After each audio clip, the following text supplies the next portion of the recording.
Les objectifs de ce TET sont nombreux. Tout d'abord, c'est la partie pédagogique. On enseigne à nos stagiaires comment former et ensuite sur la connaissance de fonctionnement de l'ONU et plus précisément des opérations de maintien de la paix. On est là pour les préparer à justement assurer ces fonctions de formateurs, notamment pour du personnel militaire qui sera déployé au sein d'une opération de maintien de la paix. L'objectif de ce stage est de délivrer une instruction en français et qui sera redistribuée également en français, ce qui permet le déploiement et l'emploi de la langue française dans les missions onusiennes qui disposent de 2 langues officielles qui sont l'anglais et le français.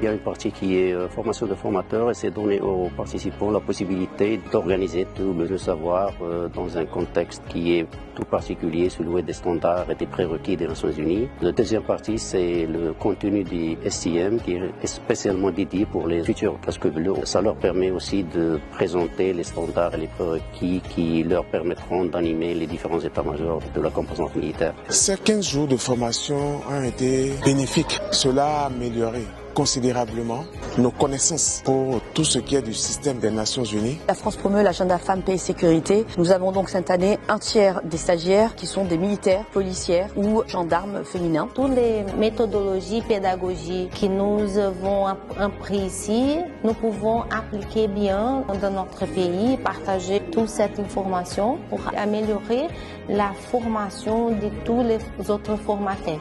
Nous changeons beaucoup d'expériences, beaucoup d'informations et je pense que c'est la part plus importante. Nous changeons de manière culturelle. Toutes les perspectives de chaque personne de différents pays, nous pouvons utiliser ça pour notre pays.